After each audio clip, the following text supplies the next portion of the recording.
Mute कर लो भाई।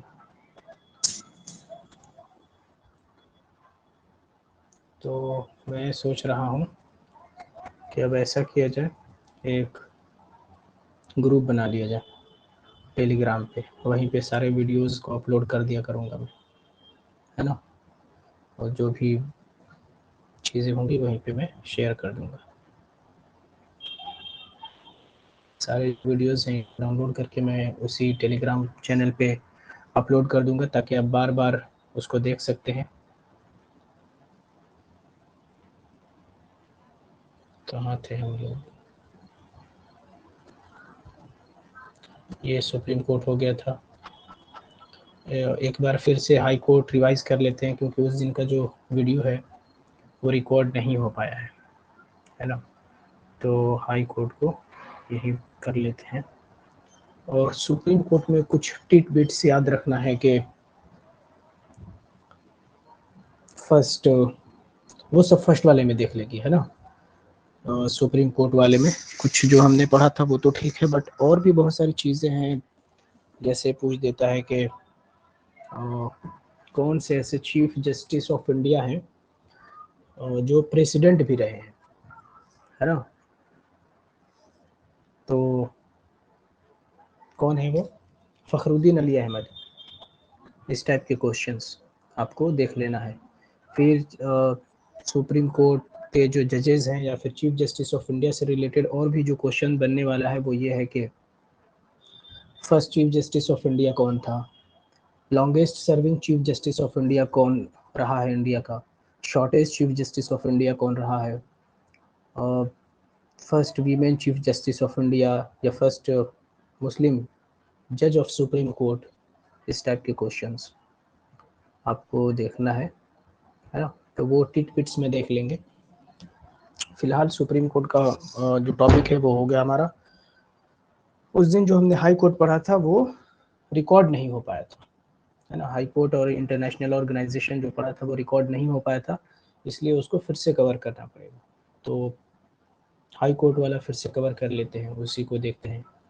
और एक अलग से मैं टेलीग्राम पे चैनल बना रहा हूँ, ठीक है। तो वहाँ पे जो वीडियोस होंगे वो मैं अपलोड कर दूंगा, वहाँ से आप लोग देख लिया करिएगा।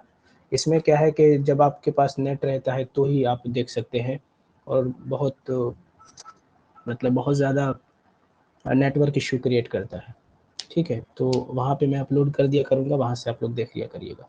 और वही मटेरियल जो होगा, जो मैं पढ़ाऊँगा, उसको मैं शेयर कर दिया करूँगा। डेली क्लास कर लिया करें, और अगर आपको वीडियो चाहिए अब तो मैं उधर खुद ही शेयर कर दिया करूँगा वीडियोज़।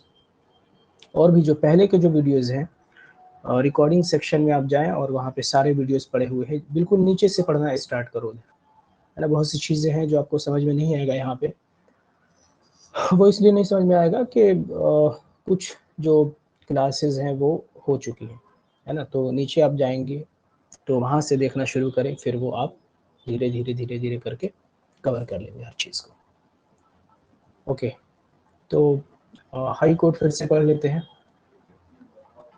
ठीक। हाई कोर्ट में आपको याद रखना है सुप्रीम कोर्ट के बाद जो हाईएस्ट अथॉरिटी है फैसला सुनाने वाली, वो है हाई कोर्ट। और हाई कोर्ट किस आर्टिकल में है? आर्टिकल 214 में। सुप्रीम कोर्ट किस में था? 124 में था, है ना। ये याद रखना है सुप्रीम कोर्ट के आर्टिकल्स। जो भी वीडियोस में जो मैंने बताया है वो आपको याद रखना है। तो हाई कोर्ट का आर्टिकल 214 क्या कहता है कि each state of India shall have a high court. Her India के स्टेट में एक हाई कोर्ट होना चाहिए। हाउएवर, ऐसा भी हो सकता है कि आर्टिकल 231 कहता है कि there can be a common high court of 2 और मोर स्टेट्स। तो 2 या 2 से ज़्यादा स्टेट के लिए एक ही हाई कोर्ट हो सकता है, या 2 स्टेट और एक यूनियन टेरिटरी के लिए भी एक कॉमन हाई कोर्ट हो सकता है। ये आपको याद रखना है। फिलहाल में आपको याद रखना है कि टोटल 25 हाई कोर्ट्स हैं हिंदुस्तान के अंदर। और बस ये देखिए, और ये आपको याद रखना है कि जो सबसे पुराना जो हाई कोर्ट है वो कौन सा है? वो है कलकत्ता हाई कोर्ट, 1862 में बना है। 1862 में कलकत्ता हाई कोर्ट बन रहा है। सबसे ओल्डेस्ट हाई कोर्ट है। 1862 में ही 3 हाई कोर्ट बनते हैं, Bombay high court, Calcutta high court और मद्रास हाई कोर्ट। अब एक चीज़ समझो, मैं जो बार बार कहता हूँ कि आपको याद रखना है गवर्नर, ये वाला गवर्नर नहीं जो अभी चीफ मिनिस्टर को जो शपथ दिलाते हैं, वो वाले गवर्नर नहीं, इससे पहले वाले जो अंग्रेज जो हुआ करते थे गवर्नर, है ना, governor of Bengal, governor general of Bengal, governor general of India, viceroy, इनके टेन्योर को भी आपको ख्याल रखना है कि कौन सा गवर्नर जनरल है जिसका टेन्योर कब से लेके कब तक है, उसके बीच में क्या क्या इवेंट हुए हैं, ऐसे भी क्वेश्चंस पूछे जा सकते हैं, है ना। तो आपको याद रखना है, वो आप अलग से लिख के रखिए, मार्क करके ऊपर कहीं लिख लीजिए, नोट बना के लिख लीजिए कि मैंने कभी आपको बताया है इस चीज़ को कवर करने के लिए। आप अपने लेवल से अगर उस चीज़ को कवर करते हैं तो सही है, नहीं करते हैं तो मुझे सिर्फ आप याद दिला दें कि सर आपने कभी ये भी कवर कराने के लिए कहा था, तो मैं वो कवर करा दूंगा, है ना। तो ये आपको याद रखना है, ठीक है। तो जो ओल्डेस्ट हाई कोर्ट है वो कलकत्ता हाई कोर्ट है। फिर उसी साल 1862 में ही बॉम्बे हाई कोर्ट और मद्रास हाई कोर्ट बनता है। और आपको पता है कौन से एक्ट से, 1861 के हाई कोर्ट एक्ट से ये तीनों बनाए जाते हैं। फिर ये है जुरिस्डिक्शन कि किस किस स्टेट या किस किस यूनियन टेरिटरीज को ये बॉम्बे हाई कोर्ट कवर करती है। तो बॉम्बे हाई कोर्ट का जुरिस्डिक्शन महाराष्ट्र में तो होगा ही, दादर एंड नगर हवेली, दमन दीव और गोवा, तो इतने स्टेट्स और यूनियन टेरिटरीज को अकेले कौन कवर करता है, बॉम्बे हाई कोर्ट कवर करती है। ये भी आपको याद रखना है। दूसरा, इसमें और जो क्वेश्चन बनता है वो सीट पे कुछ क्वेश्चन पूछे जाएंगे कि जो बॉम्बे हाई कोर्ट है उसका सीट कहाँ है, वो हमने उस दिन देखा था बट उसका वीडियो रिकॉर्ड नहीं हो पाया था, सॉरी उसके लिए। मतलब हुआ था, पता नहीं क्या है कि वो मतलब कि करप्ट हो गया है किसी वजह से, ठीक। तो मुंबई है इसकी सीट। फिर कोलकाता हाई कोर्ट किसको कवर करता है, जुरिस्डिक्शन कहाँ कहाँ, वेस्ट बंगाल, अंडमान एंड निकोबार, और जो सीट है वो है कोलकाता में है। मद्रास हाई कोर्ट का जुरिस्डिक्शन कहाँ है, तमिलनाडु और पुडुचेरी, और सीट इसका कहाँ है, चेन्नई के अंदर है। उसी तरीके से ये आपको याद रखना है, इलाहाबाद हाई कोर्ट का ईयर याद रखना है, 1866 में बना इलाहाबाद हाई कोर्ट, उत्तर प्रदेश को कवर करता है और इसकी जो सीट है वो है इलाहाबाद। 1884 में कर्नाटका हाई कोर्ट बनता है, इसका जुरिस्डिक्शन कर्नाटक तक ही सीमित है और सीट बेंगलुरु में है।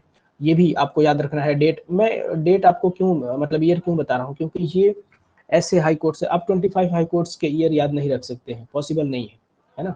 बहुत सी चीज़ें याद करनी होती हैं, हर हाई कोर्ट का इस्टेब्लिशमेंट ईयर नहीं याद रखा जा सकता, बट कुछ कॉमन चीज़ें जिनसे पूछे जा सकते हैं क्वेश्चंस, वो मैं कह रहा हूँ याद करने के लिए। तो इसको याद रखें कि पटना हाई कोर्ट बना है 1916 में, बिहार को कवर करता है और इसका जो सीट है वो पटना के अंदर है।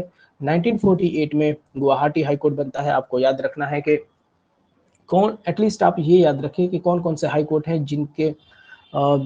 जिनकी जो जुरिस्डिक्शन है एक से ज़्यादा स्टेट में है। तो एक गुवाहाटी हाई कोर्ट भी हो गया जिसका जुरिस्डिक्शन असम, नागालैंड, मिजोरम, अरुणाचल प्रदेश, तो इसको कवर करता है और इसका जो सीट है गुवाहाटी में है। 1949 में उड़ीसा हाई कोर्ट बनता है, उड़ीसा को कवर करता है, सीट कटक में है। 1949 में राजस्थान हाई कोर्ट बनाया गया, राजस्थान को कवर करता है और सीट जोधपुर है। ये इंपॉर्टेंट है क्योंकि दो बार शायद पूछा जा चुका है। 1956 में मध्य प्रदेश है बना है और मध्य प्रदेश को ये कवर करता है और सीट है जबलपुर। एक चीज़ और आपको याद रखना है कि मैं बीच बीच में, ठीक है ये टॉपिक मैं पढ़ा रहा हूँ हाई कोर्ट का, दैट्स इट, बट बीच बीच में मैं कुछ बोलता हूँ, है ना, वो आपको लिख लेना है। जैसे 1856 में ही स्टेट्स रीऑर्गेनाइजेशन एक्ट लागू हुआ, है ना। हिंदुस्तान जब आज़ाद हुआ था 1947 में, तो आपको ये चीज़ लिख लेना है कि स्टेट रीऑर्गेनाइजेशन एक्ट कब आया, 1956 में। इससे पहले कमीशन बनाई गई थी, स्टेट रीऑर्गेनाइजेशन कमीशन, है ना। तो स्टेट रीऑर्गेनाइजेशन कमीशन बनाई गई थी 1953 में, ये भी चीज़ लिखना है ना। मैं फोकस इसीलिए कर देता हूँ, मैं मतलब जो बता रहा हूँ उसको आपको लिखना है, जो मैं टॉपिक पढ़ा रहा हूँ वो तो ठीक है। हाँ, तो 1956 में स्टेट रीऑर्गेनाइजेशन एक्ट पास हुआ।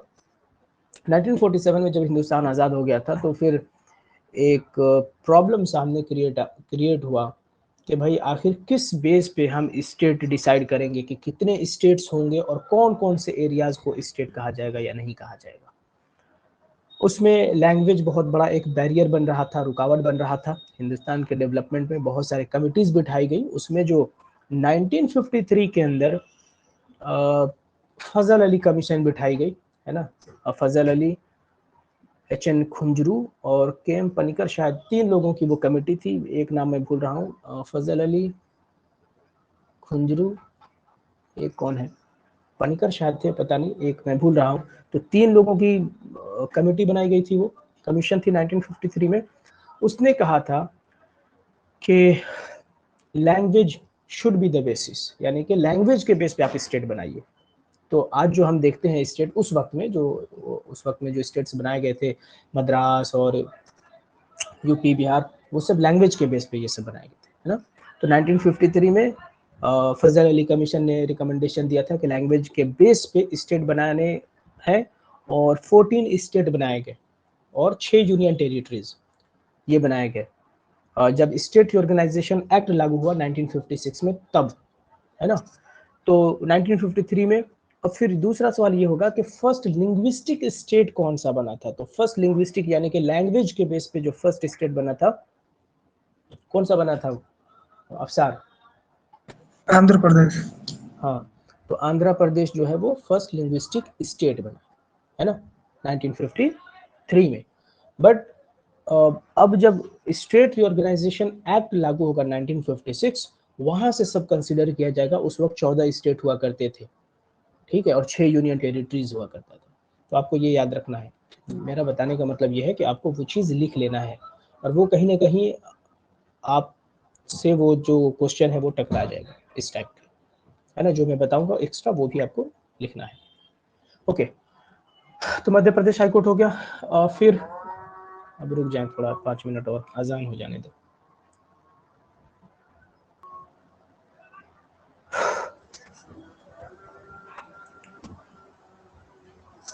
अच्छा, आज मैंने खिड़की भी खोल दिया है तो आवाज़ उधर से ज़्यादा आ रहा है, बच्चे फुटबॉल खेल रहे हैं। और 1958 में केरला हाई कोर्ट बना। ये किसको कवर करती है? केरला और लक्षद्वीप को, और इसका जो सीट है एर्नाकुलम में है। 1960 में गुजरात हाई कोर्ट भी बना, और आपको याद रखना है गुजरात स्टेट भी बना। तो मैं अभी जिक्र कर रहा था कि 1956 में टोटल 14 स्टेट हुआ करता था, जो 15th स्टेट था वो यही है, गुजरात, है ना। तो याद रखना है कि 1960 में गुजरात स्टेट बनता है, 15th स्टेट, और हाई कोर्ट भी बनता है।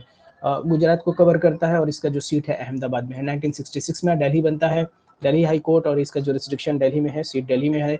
1971 में हिमाचल प्रदेश बनता है, हिमाचल प्रदेश जो रिस्ट्रिक्शन है, शिमला इसकी सीट है। 1975 में Punjab and Haryana high court बनाया जाता है, इसका जो रिस्ट्रिक्शन पंजाब, हरियाणा, चंडीगढ़, इन तीनों को कवर करता है, और चंडीगढ़ इसका सीट है। 1975, इसी 1975 में 36 अमेंडमेंट एक्ट करके सिक्किम को स्टेट बनाया गया था, है ना। 36 अमेंडमेंट एक्ट 1975 में, इंदिरा गांधी की सरकार थी, और ये 22nd स्टेट बना था, ठीक है। तो याद रखना है 22nd स्टेट बना था।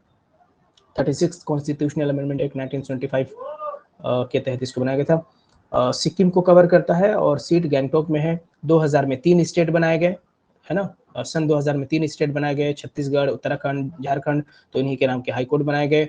ये अपने अपने स्टेट को कवर करते हैं। छत्तीसगढ़ का सीट बिलासपुर, उत्तराखंड का सीट नैनीताल, और झारखंड का सीट रांची है। 2013 में भी 3 हाई कोर्ट बनाए गए। हालांकि ये जो स्टेट हैं ये पहले ही बन चुके थे, बट त्रिपुरा, मणिपुर और मेघालय में ये जो तीनों हाई कोर्ट हैं वो 2013 में बनाए गए। अपने अपने स्टेट को कवर करते हैं। त्रिपुरा हाई कोर्ट त्रिपुरा को, मणिपुर हाई कोर्ट मणिपुर को, और मेघालय हाई कोर्ट मेघालय को करती है। त्रिपुरा हाई कोर्ट की सीट अगरतला है, मणिपुर की इम्फाल, और मेघालय की शिलोंग है। 2019 में तेलंगाना हाई कोर्ट बनाई जाती है, तेलंगाना इसका जुरिस्डिक्शन है, और हैदराबाद इसकी सीट है। जो लेटेस्ट है वो है आंध्र प्रदेश। आंध्र प्रदेश स्टेट को कवर करती है, अमरावती इसका सीट है। तो इतना आपको याद रखना है। हाई कोर्ट की अगर बात करें तो वो हमने देख लिया कि एक चीफ जस्टिस ऑफ इंडिया होता है, और भी अदर जजेस होते हैं। इनको कौन करता है? प्रेसिडेंट अपॉइंट करते हैं। कोई फिक्स मिनिमम नंबर ऑफ जजेस नहीं है हाई कोर्ट में, जैसे हमने देखा था कल को कि 34 टोटल जजेस हैं सुप्रीम कोर्ट के अंदर। यहाँ पे मिनिमम जजेस नहीं है।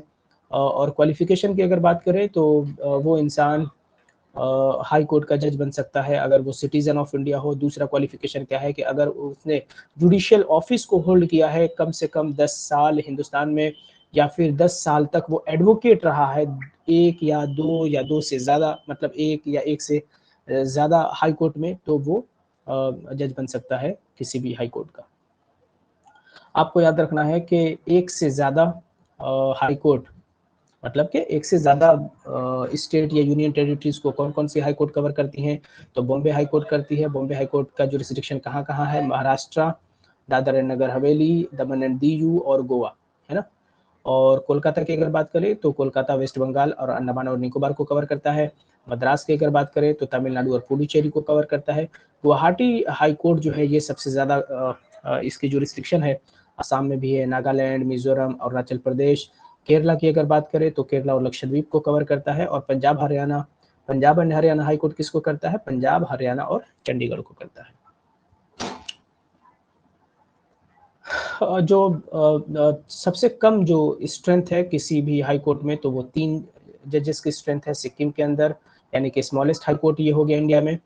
और अगर लार्जेस्ट की बात करें तो Allahabad high court largest number of जजेस हैं इसके अंदर, 160 तकरीबन जजेस हैं।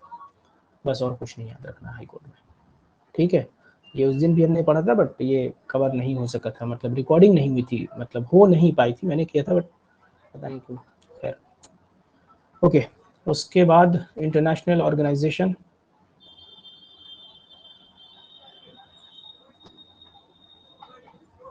अब इस इंटरनेशनल ऑर्गेनाइजेशन में आपको जो मैं बताऊं, इसमें बहुत सी चीज़ें लिखी गई हैं, आपको हर चीज़ नहीं लिखना है जो मैं बता रहा हूं। आंख बंद करके मुझ पे भरोसा करिए और खुद पे भरोसा करिए, अल्लाह पे भी भरोसा करिए और याद कर लीजिए चुपचाप। यूनाइटेड नेशंस, है ना। यूनाइटेड नेशन आपको पता है कि सेकेंड वर्ल्ड वॉर के बाद यूनाइटेड नेशन बनाया गया और 1945 में इसकी बुनियाद रखी गई। और यूनाइटेड नेशन जो टर्म है वो किसने कॉइन किया है, वो यूनाइटेड स्टेट्स ऑफ अमेरिका के प्रेसिडेंट है फ्रैंकलिन डी रूजवेल्ट। तो इन्होंने सबसे पहले ये टर्म को दिया है और बहुत सारे डिक्लेरेशन और कॉन्फ्रेंसेस हुए हैं, बट आपको फाइनल कॉन्फ्रेंस याद रखना है सैन फ्रांसिस्को कॉन्फ्रेंस। तो सैन फ्रांसिस्को कॉन्फ्रेंस अमेरिका के अंदर होता है और इसी कॉन्फ्रेंस के तहत यूनाइटेड नेशन को बनाया जाता है, ठीक। तो ये आपको याद रखना है। और इसके जो रूल्स एंड रेगुलेशंस हैं, जो लॉज हैं यूनाइटेड नेशन के, उसको बोला जाता है चार्टर, ये भी याद रखना है। तो सैन फ्रांसिस्को कॉन्फ्रेंस के तहत यूनाइटेड नेशन के जो चार्टर है उसको कब साइन किया गया, 26 जून 1945। अब देखिए मतलब कि मैं ये करता हूँ कि अगर डेट कोई सिमिलर हो तो मैं आपको कुछ और भी चीज़ें याद कराने की कोशिश करता हूँ, ये मेरी आदत है ना। तो 26 जून 1945 को यूनाइटेड नेशन के चार्टर को साइन किया गया सैन फ्रांसिस्को कॉन्फ्रेंस में। और 25 जून 1945 से नहीं हमारा लेना देना है, 1975 यानी 25 जून 1975 में इमरजेंसी लगाई गई थी इंडिया में, ठीक। इमरजेंसी को किसने लगाया था, इंदिरा गांधी ने लगाया था। और जो प्रेसिडेंट थे उस वक्त वो थे फखरुद्दीन अली अहमद, ये प्रेसिडेंट थे। कभी कभी पूछता है कि प्रेसिडेंट कौन थे जिसने इमरजेंसी लगाया था, डेट भी पूछ देता है एग्जैक्टली। फिर 24 अक्टूबर 1945 को यूनाइटेड नेशंस बनके तैयार हो गया। टोटल 51 कंट्रीज इसमें शामिल थी, इतना आपको याद रखना है। ओके, और इससे पहले आपको पता है कि इसका जो प्रीडिसेसर है, यानी कि इससे पहले कोई बॉडी थी, तो वो थी कौन सी, लीग ऑफ नेशन थी। लीग ऑफ नेशन थी, ये फर्स्ट वर्ल्ड वॉर के बाद इसको बनाया गया था ट्रीटी ऑफ वर्सेलीज के द्वारा 1919 में। तो ये भी याद रखने वाली बात है कि आपको याद रखना है कि इससे पहले देखो फर्स्ट वर्ल्ड वॉर हो गया। फर्स्ट वर्ल्ड वॉर जब हुआ तो उसके लिए एक ऑर्गेनाइजेशन बनाया गया कि भाई एक ऐसी ऑर्गेनाइजेशन हो जो इन सब चीज़ों को ना होने दे, वर्ल्ड वॉर तो ना हो लगभग। बट ये पॉसिबल नहीं हो सका, लीग ऑफ नेशन फेल कर गई। क्यों, क्योंकि सेकेंड वर्ल्ड वॉर हो गया। इसका मतलब इसने अपना काम सही तरीके से निभाया नहीं।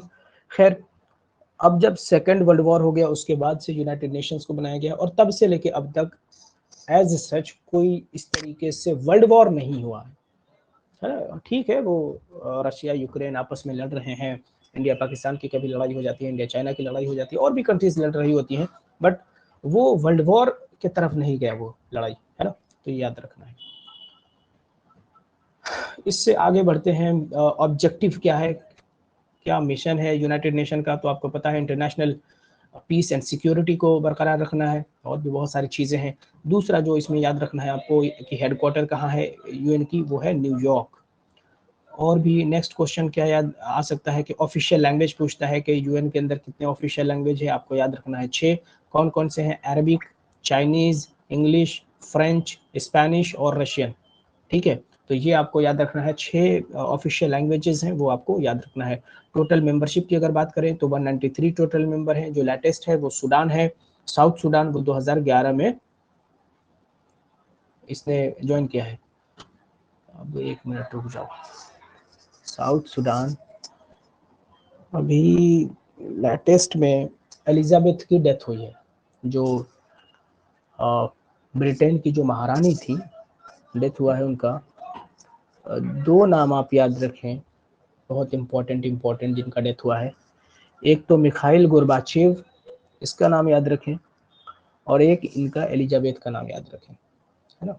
और बस अभी याद रखें आप लोग, क्या है वो मैं बताऊंगा आराम से, ठीक है। इसको कहीं लिख के रख लें कि सर आपने कभी कहा था इन दोनों के नाम को बताने के लिए। तो बारबाडोस शायद रिपब्लिक हुआ है इसी 2022 में शायद, तो पता नहीं अगर उसने अर्जी दी होगी तो लेटेस्ट चेक करना पड़ेगा कि मतलब ये शायद बारबाडोस ही था या क्या है, मुझे याद नहीं आ रहा है। बारबाडोस या इक्वाडोर, बारबाडोस बारबाडोस ही था शायद 2022 में रिपब्लिक हुआ है। अब मैं रिपब्लिक का बता देता हूँ मतलब क्या होता है, भले ही वो कंट्री बारबाडोस ना हो या कोई और हो, मुझे याद नहीं आ रहा है, बट आई थिंक बारबाडोस ही था। खैर जो भी हो, रिपब्लिक का मतलब होता है कि जो हेड ऑफ द स्टेट है वो इलेक्टेड होता है ना, इलेक्शन होता है। तो इंडिया में जो हेड ऑफ द स्टेट है वो कौन होते हैं? वो होते हैं प्रेसिडेंट, और प्रेसिडेंट का इलेक्शन होता है ना, उसको बोला जाता है रिपब्लिक। तो India is a republic country. India is a secular country. Secular country का मतलब कि इंडिया का कोई ऑफिशियल रिलीजन नहीं होगा, है ना, every religion has equal right. ये सेकुलर का मतलब हो गया।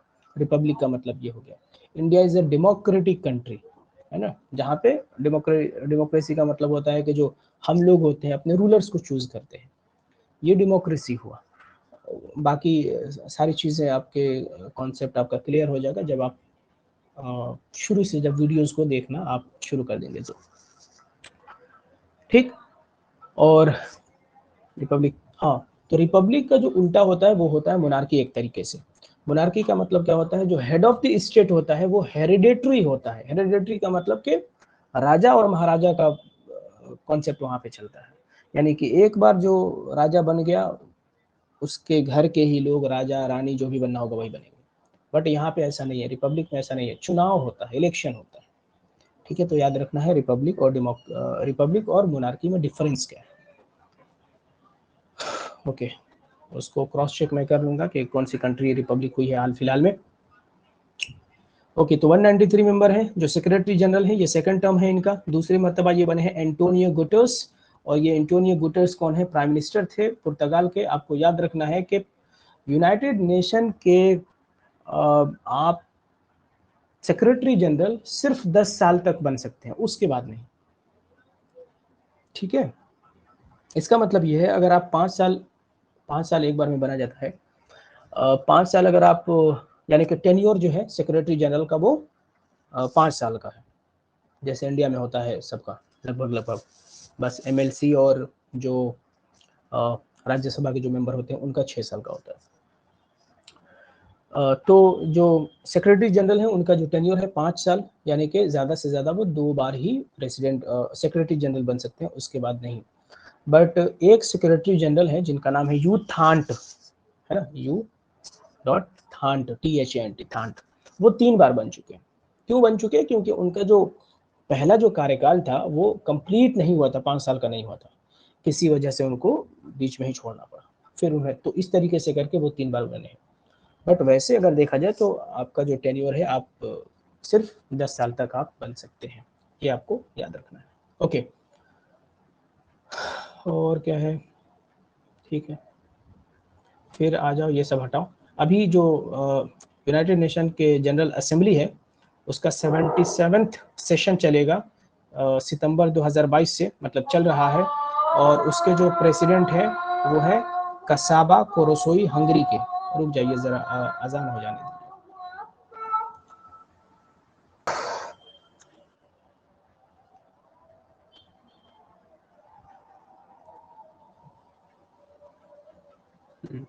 तो अभी जो यूनाइटेड नेशन जनरल असेंबली के जो प्रेसिडेंट है वो है कसाबा कोरोसोई, हंगरी के रहने वाले हैं ये।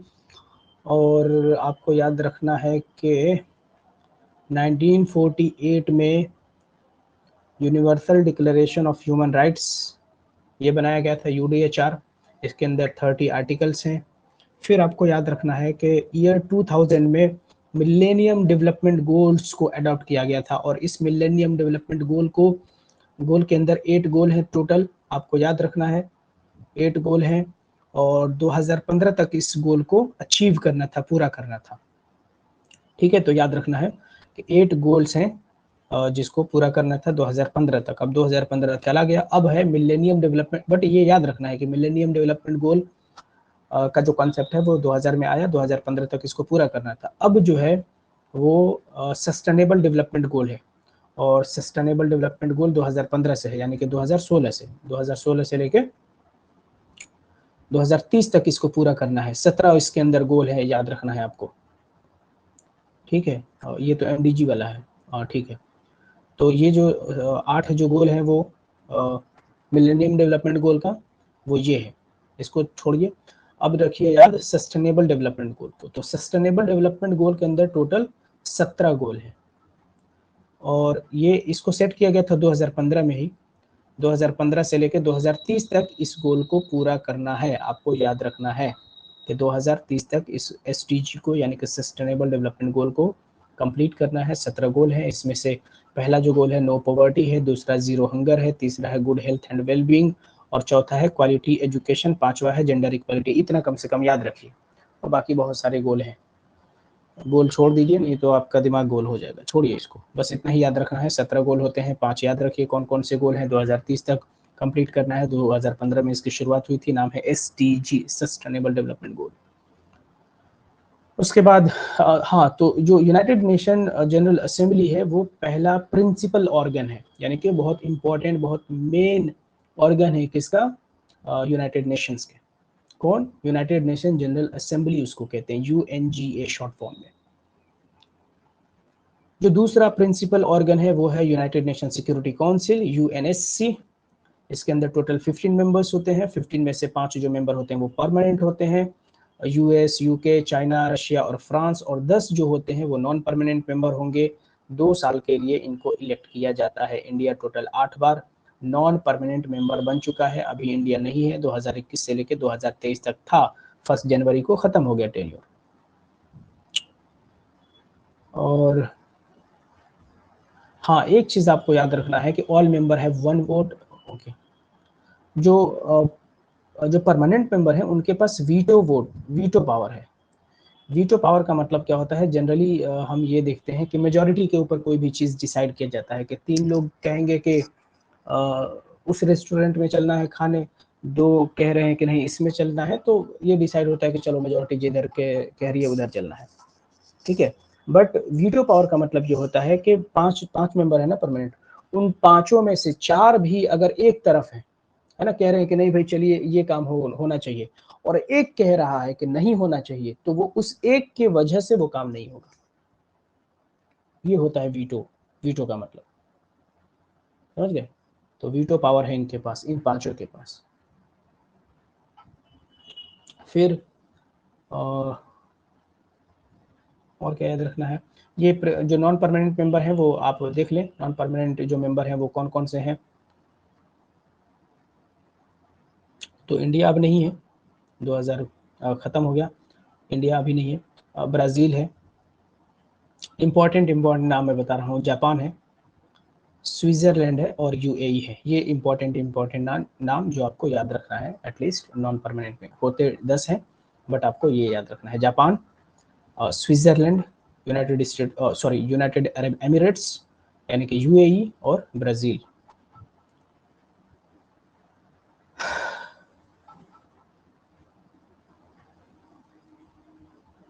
ठीक है, और फिर उसके बाद बस, उसके बाद जो थर्ड जो प्रिंसिपल ऑर्गन है यूनाइटेड नेशंस की, वो है UNESC, यानी कि United Nations economic and social council. ये है, इसके अंदर टोटल कितने मेंबर होते हैं? 54 मेंबर होते हैं, और ये 3 साल तक ये इनको इलेक्ट किया जाता है। इंडिया अभी इसका मेंबर है, ठीक है। 2022 से 2023 तक ये रहेगा। 2021 में इसको इलेक्ट किया गया था।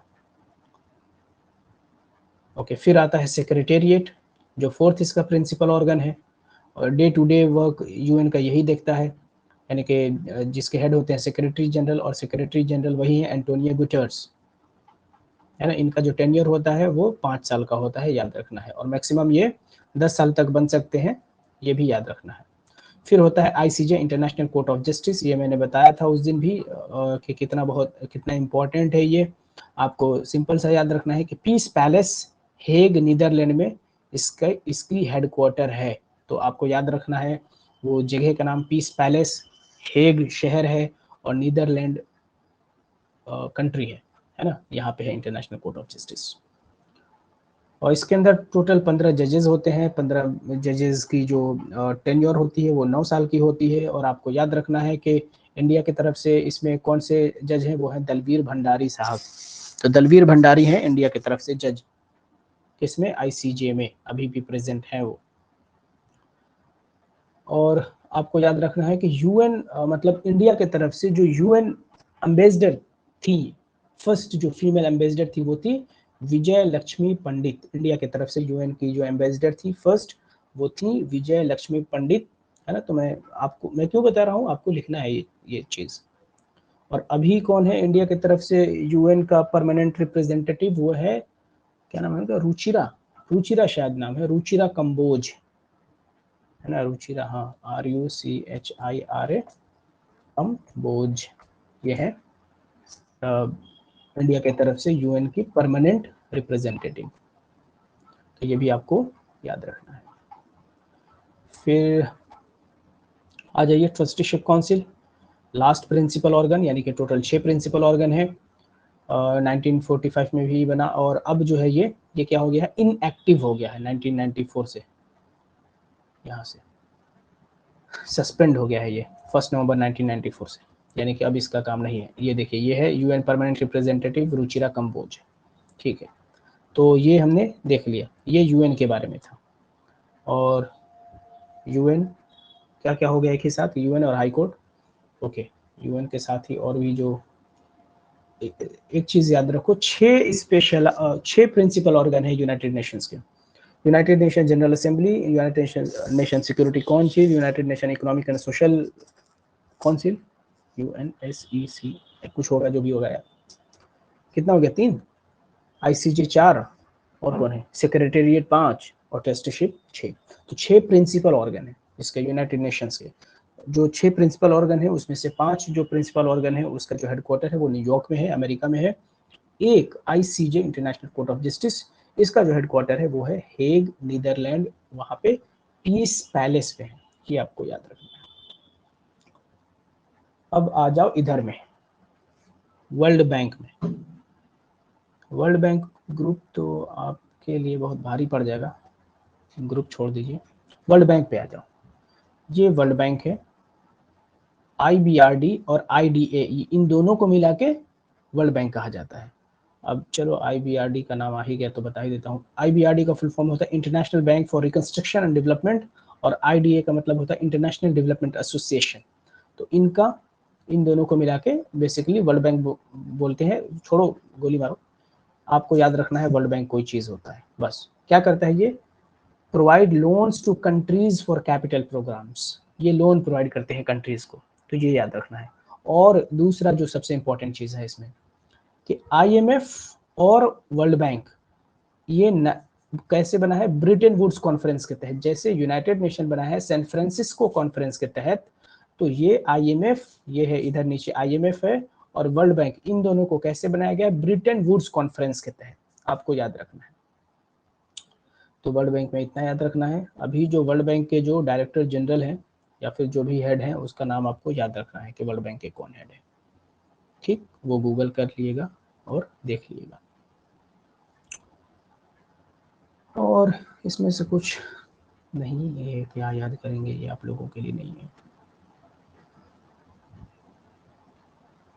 हाँ, ये आपको याद रखना है कि कौन कौन से रिपोर्ट्स को पब्लिश करती है वर्ल्ड बैंक, कभी कभी पूछा जा सकता है। तो ये doing business report, global economic prospect, global financial development report और वर्ल्ड डेवलपमेंट रिपोर्ट। ये बहुत इंपॉर्टेंट है, ये पूछा भी जा चुका है। बस ये इसमें से सबसे जो इम्पोर्टेंट है वर्ल्ड डेवलपमेंट रिपोर्ट और ग्लोबल इकोनॉमिक रिपोर्ट और doing business, ease of doing business India में कहते हैं। तो ये बहुत इम्पोर्टेंट रिपोर्ट है जो वर्ल्ड बैंक पब्लिश करती है। और क्या है, ठीक है, आईबीआरडी छोड़िए। अच्छा, हेडक्वार्टर नहीं दिया है क्या वर्ल्ड बैंक का? हेडक्वार्टर बहुत ज़रूरी है भाई, हेडक्वार्टर दिया है कि नहीं?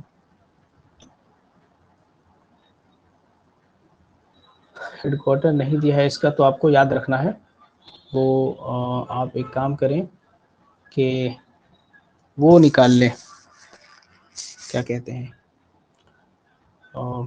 वो मैं आपको भेज दूंगा, उसमें हेडक्वार्टर वगैरह दिया है। एक पीडीएफ है मेरे पास, वो मैं आपको भेजूंगा, है ना, जब आपको टेलीग्राम चैनल पे आप लोगों को ऐड करूंगा तो वहाँ पे जब मैं पीडीएफ भेजूंगा वो आप लोग याद कर लीजिएगा कि किस ईयर में किस चीज़ की इस्टेब्लिशमेंट हुआ है और किसका हेडक्वार्टर कहाँ है। आईबीआरडी छोड़ दिए, इंटरनेशनल ये भी छोड़ दीजिए। इंटरनेशनल मॉनेटरी फंड आईएमएफ, तो आईएमएफ कब बनाया गया? 1944 में बनाया गया। अगेन ब्रिटेन वुड्स कॉन्फ्रेंस के तहत बनाया गया, ये आपको याद रखना है। जो मेंबरशिप है वो 190, ठीक है। तो जो लेटेस्ट जो कंट्री है वो आईएमएफ को ज्वाइन करने वाली वो है अंडोरा, है ना, अक्टूबर 2020 में। बस और कुछ तो नहीं। आईएमएफ के भी हेड को आपको याद रखना है। हाँ, रिपोर्ट की अगर बात करें, आईएमएफ वर्ल्ड इकोनॉमिक आउटलुक, ये बहुत इंपॉर्टेंट है। बस यही एक इम्पॉर्टेंट ही है, वर्ल्ड इकोनॉमिक आउटलुक आईएमएफ जारी करती है, आईएमएफ पब्लिश करती है। फिर ये इंटरनेशनल लेबर ऑर्गेनाइजेशन आईएलओ, अच्छा ये सब जो है ये सब यूनाइटेड नेशंस के स्पेशलाइज्ड एजेंसीज हैं। देखो कंफ्यूजन कहाँ होता है, एज ए स्टूडेंट पूछेगा क्या स्पेशलाइज्ड एजेंसीज और आप लगा दोगे प्रिंसिपल ऑर्गन। प्रिंसिपल ऑर्गन सिर्फ 6 हैं, ये सब जो अब जो पढ़ रहे हैं वो है यूनाइटेड नेशन के स्पेशलाइज्ड एजेंसीज हैं। वर्ड याद रखो, स्पेशलाइज्ड, SPECIALIZED कहो या SED कहो, ठीक है, स्पेशलाइज्ड एजेंसीज हैं ये सब। तो 11 अप्रैल 1919 में आईएलओ को बनाया गया, इंटरनेशनल लेबर ऑर्गेनाइजेशन को, और ट्रीटी ऑफ वर्सली इसके तहत इसको बनाया गया। और ये फर्स्ट स्पेशलाइज्ड एजेंसी है यूनाइटेड नेशन की, ठीक है। तो ये कब बनी यूनाइटेड नेशन की फर्स्ट स्पेशलाइज्ड एजेंसी? 1946 में। कौन? ILO, international labour organisation. इसके अंदर 187 मेंबर है और इसका जो हेडक्वार्टर है यानी कि सेक्रेटेरिएट है वो है जिनेवा, स्विट्जरलैंड के अंदर। याद रखना, कभी कभी दोनों याद रखना पड़ता है भाई, कभी कभी जिनेवा दे देगा, कभी कभी कंट्री का नाम दे देगा, तो आपको दोनों चीज़ याद रखना है, जिनेवा स्विट्जरलैंड के अंदर है। फिर आपको ये भी याद रखना है कि इसको नोबेल प्राइज़ भी मिल चुका है, नोबेल पीस प्राइज़ 1969 में। ये देखो फर्स्ट जो डीजी थे आईएलओ के वो थे अल्बर्ट थॉमस, फ्रांस के, है ना, और गिलबर्ट हुंगबो अभी के हैं, अभी हैं इसके। और कुछ तो नहीं होना चाहिए। फिर उसके बाद बस इतना याद रखें कि इंडिया फाउंडर मेंबर था आईएलओ पे, और बस और कुछ नहीं। फिर आ जाओ यूनेस्को, यूनाइटेड नेशन, है ना, एजुकेशनल साइंटिफिक कल्चरल ऑर्गेनाइजेशन, ये फुल फॉर्म है इसका, यूनेस्को। और किसके लिए बनाया गया है ये बनाया गया है, अच्छा ये आईएलओ किसके लिए बनाया गया है? लेबर ऑर्गेनाइजेशंस के लिए, है ना, वर्कर्स के लिए बनाया गया है। और यूनेस्को किस लिए बनाया गया है? To promote peace, social justice, human rights and international security through international cooperation on education, science and cultural programmes. Education, science और कल्चरल प्रोग्राम्स करवा के आपको क्या करना है? इंटरनेशनली, ग्लोबली क्या करना है? पीस कायम करना है, सोशल जस्टिस कायम करना है, ह्यूमन राइट्स का ख्याल रखना है, इंटरनेशनल सिक्योरिटी का ख्याल रखना है। ये इसलिए ये बनाया गया था यूनेस्को को। और यूनेस्को में 193 ये मेंबर थे, मत याद रखो यार, इतना कौन याद रखता है। बस इतना याद रखो, बना कब था? नवंबर 1945 में बना था, बस और कुछ नहीं, है ना। बहुत ज़्यादा अगर डिफिकल्ट कर देगा तो ये पूछेगा कि यूनेस्को जो वर्ड है वो किसने कॉइन किया था, तो ये है रॉब बटलर, इन्होंने किया था, यूके के ये एजुकेशन मिनिस्टर थे उस वक्त। बस और क्या। और बाकी हेडक्वार्टर वगैरह याद रखना है आपको, हेडक्वार्टर ज़रूर याद रखना है सबके। तो हेडक्वार्टर के लिए वो जो मैं भेजूंगा वो लिस्ट, वो देख लीजिएगा उसको। और इसमें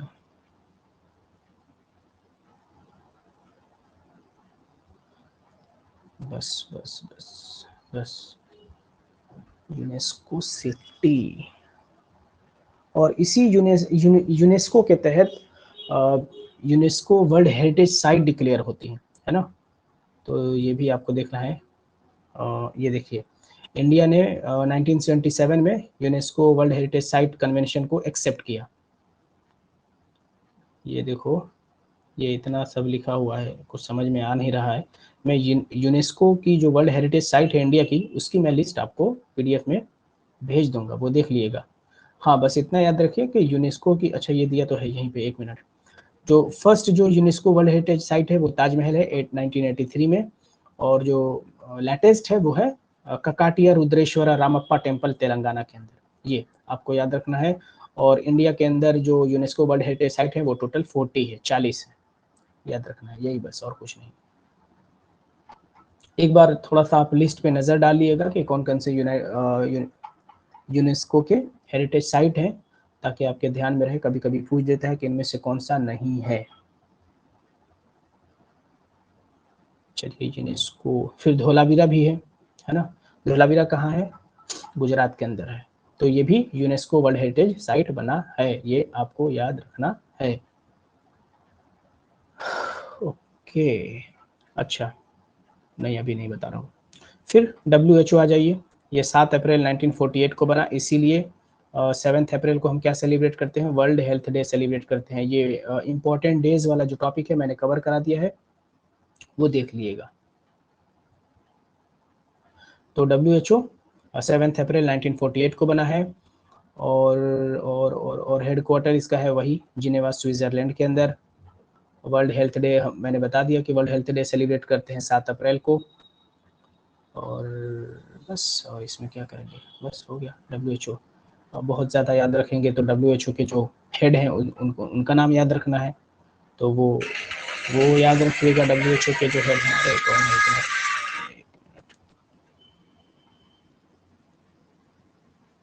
है ना। तो वो याद रखिएगा। फिर ये छोड़िए, अंकटाड छोड़िए, UN हैबिटाट छोड़िए, United Nation development programme UNDP, ठीक है, पढ़ ही लीजिए।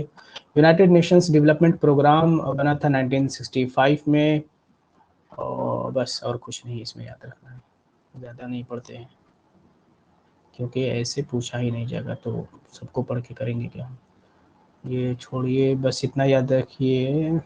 नहीं, ये क्या है? अच्छा, ये कुछ, ओके, ये आप याद रखें कि क्लाइमेट चेंज कॉन्फ्रेंस होता है, तो COP26 जो हुआ है वो ग्लासगो में हुआ है ना। और COP27 कब हुआ है? 2022 में। कहाँ? इजिप्ट के अंदर। तो 23 वाला भी होगा, हाँ ये है। COP28 30 नवंबर से लेकर 28 दिसंबर 2023 तक होगा। ये कहाँ होगा? दुबई में होगा, यानी कि UAE में होगा। तो ये आपको याद रखना है कि COP27 कहाँ हुआ, किस ईयर में हुआ, COP28 कहाँ हुआ, किस ईयर में हुआ, किस डेट पे हुआ। अब आ जाइए United nation human rights council, ये इंटर गवर्नमेंटल बॉडी है यूनाइटेड सिस्टम की। हेडक्वार्टर जिनेवा है स्विट्जरलैंड के अंदर, और इसको 2006 में बनाया गया है। और इसमें कुछ याद करवा सकता हूँ मैं आपको? कुछ नहीं याद करवा सकता हूँ, बस इतना ही काफ़ी है आपके लिए।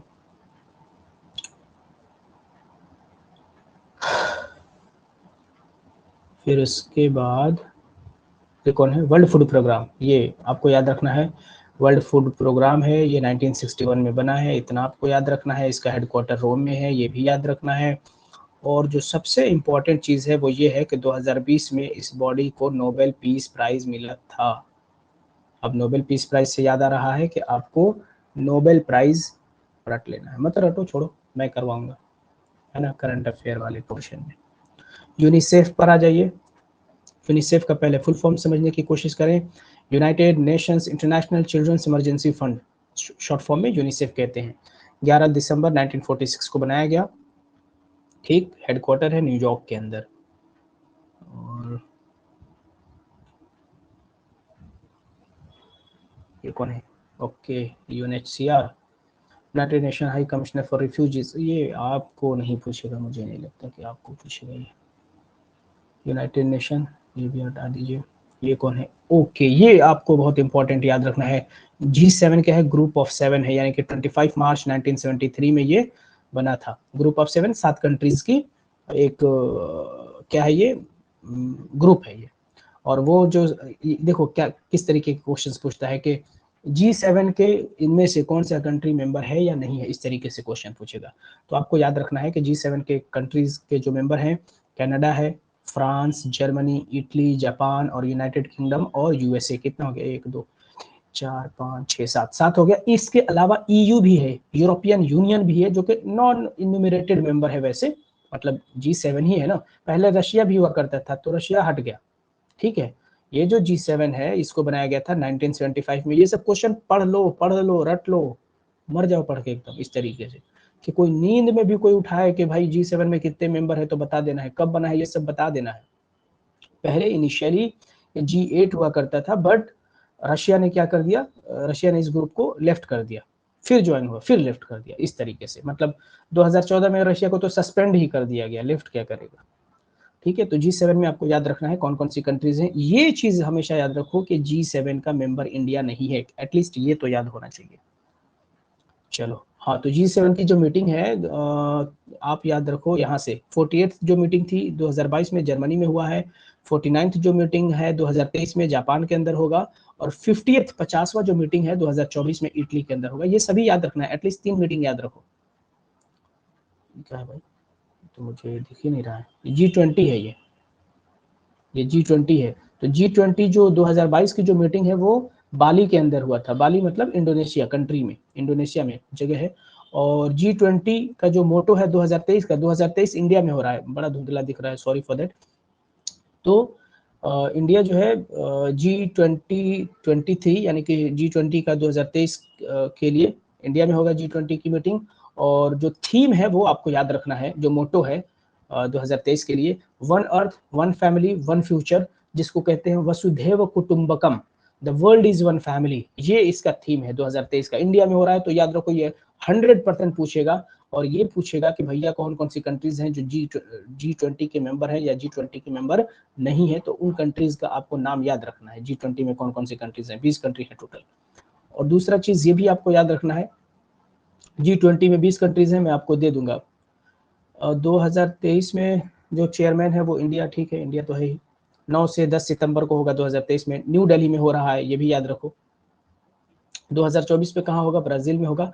और 2025 वाला साउथ अफ्रीका में होगा।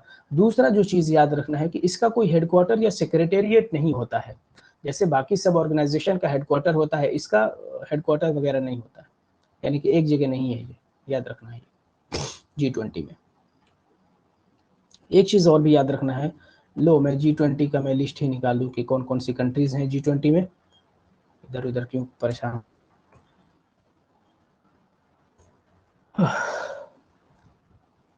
आ गया यार, विकिपीडिया नहीं खुल रहा है क्या? ये है,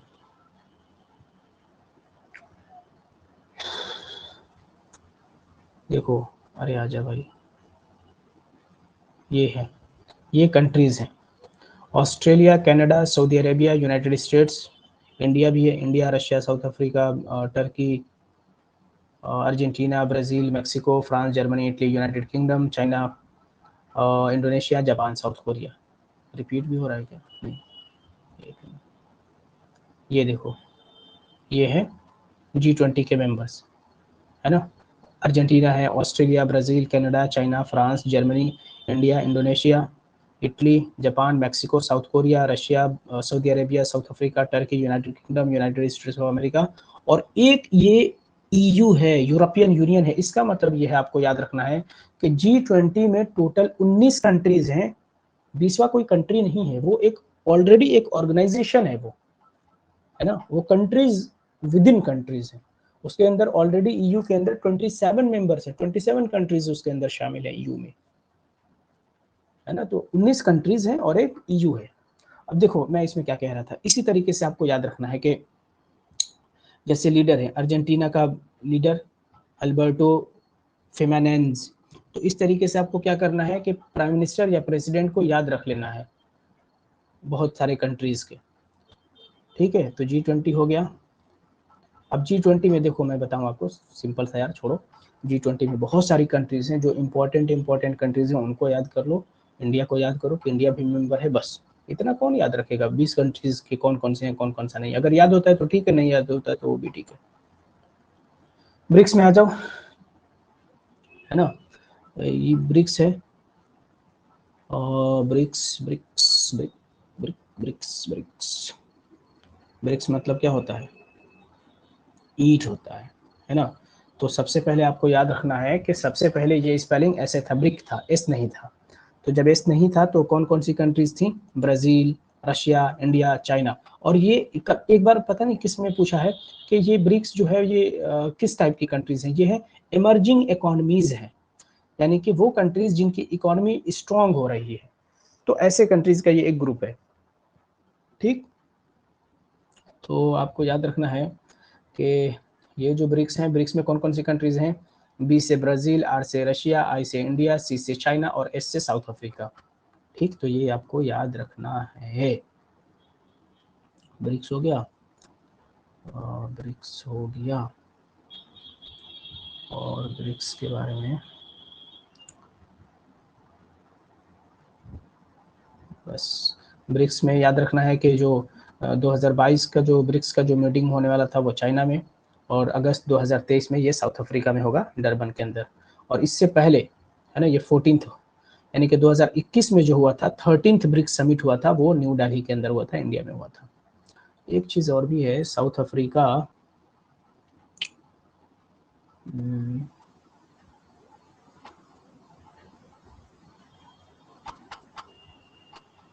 चलो कोई बात नहीं, ठीक है, इतना याद रखना है। ब्रिक्स हो गया, ये क्या है, ठीक है ब्रिक्स ही है।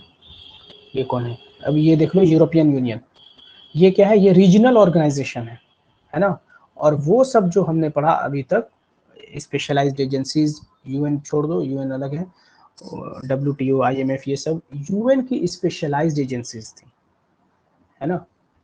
अब ये जो पढ़ रहे हैं, ये है रीजनल ऑर्गेनाइजेशन।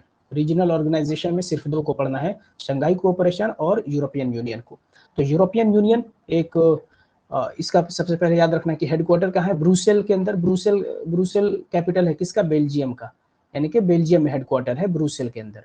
27 मेंबर है, पहले 28 हुआ करता था, है ना। तो याद रखना है, जो लेटेस्ट वन है जिसने EU को ज्वाइन किया है वो है क्रोएशिया। क्रोएशिया के पास पहले, ये लेटेस्ट न्यूज़ है बिल्कुल, कि क्रोएशिया के पास पहले यूरो नहीं था, यानी कि ये देखो जो EU वाले हैं ना, यूरोपियन यूनियन वाले, वो एक ही कोशिश करते हैं कि जितने 27 कंट्रीज हैं उनकी जो करेंसी हो वो सेम हो, यूरो हो। ठीक है, ज़्यादातर के कंट्रीज के जो करेंसी है वो यूरो है, सेम है, एक ही करेंसी है। जैसे इंडिया का रुपी है, US का डॉलर है, तो ये मोस्टली इस पे फोकस करते हैं कि जितने भी कंट्रीज हों उनकी सेम करेंसी हो। ओके, तो अभी यूरो जोन में आया है क्रोएशिया, हाल ही फिलहाल में, ये जनवरी 2023 की बात है या फिर दिसंबर की बात होगी। ठीक है, तो याद रखना है, इसने यूरो जोन अपनाया है, यानी कि क्रोएशिया का भी अब क्या हो गया है, करेंसी यूरो हो गया है। चलो इधर आओ, तो यूरोपियन यूनियन 27 कंट्रीज का एक समूह है, एक ग्रुप है, और इसको 2012 में नोबेल पीस प्राइज भी मिल चुका है। और याद रखना है, पहले 28 हुआ करता था, बट एक यूनाइटेड किंगडम अलग हो गया है EU से, कब, 31 जनवरी 2020 में, याद रखना है। और ये फर्स्ट मेंबर बन चुका है जो EU से लीव किया है, EU से लेफ्ट किया है, यानी कि EU को छोड़ा है, किसने, यूनाइटेड किंगडम ने। तो ये याद रखना है बच्चे। और इसी EU के अंदर एक कहलाता है स्केंजन एरिया, है ना। स्केंजन एरिया का मतलब ये होता है, ये ऐसे एरियाज होते हैं कि इसके अंदर 26 यूरोपियन कंट्रीज आती हैं, सिर्फ नॉर्थ नॉर्दर्न आयरलैंड को छोड़ के यहाँ पे पासपोर्ट नहीं लगता है, बिना पासपोर्ट के ही कंट्रीज के लोग आपस में ट्रैवल कर सकते हैं। स्कैंजन एरिया का मतलब यही होता है। चलो ये हो गया, अरे यूरोपियन यूनियन डबल हो गया, कोई बात नहीं। तो इतना याद रखना है कि 31 जनवरी 2020 को यूके ने छोड़ दिया है और उसको बोला जाता है ब्रेक्सिट, है ना, ब्रेक्सिट बोला जाता है। ये देखो क्रोएशिया यूरोजोन में आ गया है, यानी कि यूरो करेंसी को अपना लिया है। तो ब्रेक्सिट का मतलब क्या होता है कि ब्रिटेन का यूरोपियन यूनियन से एग्जिट होना, that is called Brexit, BREXIT, Brexit. तो 2020 में हुआ, यूनाइटेड किंगडम EU से अलग हुआ है। और ये देखो 19 ऐसे कंट्रीज हैं जिनको स्कैंजन एग्रीमेंट मिला हुआ है, यानी कि यहाँ पे वो कंट्रीज क्या करती हैं, आपस में बिना पासपोर्ट के ही आते हैं। और ये बनाया गया था 1993 में, EU बना था 1993 में, किस ट्रीटी के तहत, maastricht ट्रीटी के तहत। तो ये भी याद रखना है, बस अब कुछ मत याद रखना। ये कौन है, शंघाई में आ जाओ, SCO में। तो शंघाई जो है वो भी रीजनल कोऑपरेशन के लिए है ना। इसके अंदर कौन कौन सी कंट्रीज हैं, इसके अंदर जो है भाई, शंघाई के अंदर 8 कंट्रीज हैं। देखो क्या है, ओरिजिनल जो मेंबर हैं शंघाई के वो कौन कौन से हैं, China, Kazakhstan, Kyrgyzstan, Russia, Tajikistan, Uzbekistan, India, Pakistan भी है, बट इन्होंने लेट ज्वाइन किया है। याद रखना है कि कब बना है SCO, 15 जून 2001 में बना है ये। और 2022 का जो इसकी जो समिट है वो समरकंद में हुआ है, समरकंद उज्बेकिस्तान में है। 2023 का कहाँ होने वाला है, न्यू दिल्ली में है। न्यू दिल्ली आपको पता ही है, इंडिया में है, आप खुद ही इंडिया में है। कहाँ क्या है, इंडिया पाकिस्तान कहीं दिख रहा है क्या, दिख जाओ भैया, इंडिया पाकिस्तान, ये है इंडिया और पाकिस्तान। इंडिया और पाकिस्तान SCO को कब ज्वाइन करते हैं, SCO को ज्वाइन करते हैं इंडिया और पाकिस्तान 9 जून 2017 में, यानी कि 2017 में SCO के मेंबर बनते हैं इंडिया और पाकिस्तान। ठीक है, तो ये आपको याद रखना है। और जो एक याद रखना है ये रैट्स के बारे में, the regional anti terrorist structure, ये किस में है, SCO में है। बस इतना ही याद रखना और कुछ नहीं याद रखना है इसमें। अच्छा, नाटो भी पढ़ाना है। तो इसका मतलब ये है कि China, Kazakhstan, Kyrgyzstan, Russia, Tajikistan, Uzbekistan, India और पाकिस्तान, समझ गए, इतने 8 मेंबर हैं टोटल SCO में। नाटो भी पढ़ लो। नाटो जो है 1949 में, 4 अप्रैल 1949 में इसको बनाया गया। डिफेंस अलायंस है ये। इसका जो हेडक्वार्टर है ब्रुसेल के अंदर, बेल्जियम के अंदर है। बस अब और तो ज़्यादा कुछ नहीं, बस हो गया, खत्म, समझ गए। तो इस तरीके से आपको हर चीज़ लिख लेना है। मैं नोट्स भेजूंगा, उसको आपको क्या करना है, जब मैं ग्रुप बनाऊंगा टेलीग्राम पे तो आपको उसमें ऐड कर दूंगा, नोट्स वगैरह भेज दूंगा। नोट्स में से आपको क्या करना है, आपको जो मैंने बताया है सिर्फ वही लिखना है, क्योंकि लिखने के लिए बहुत सी चीज़ें हैं, हर चीज़ नहीं लिखा जा सकता। क्यों, क्योंकि आपके काम का है ही नहीं, तो क्यों लिख के फालतू में अपना वक्त बर्बाद करोगे। तो जो मैंने बताया है सिर्फ वही लिखो, या फिर वीडियोज़ को ही देख के लिख लेना, है ना। तो ऐसे भी कर सकते हो।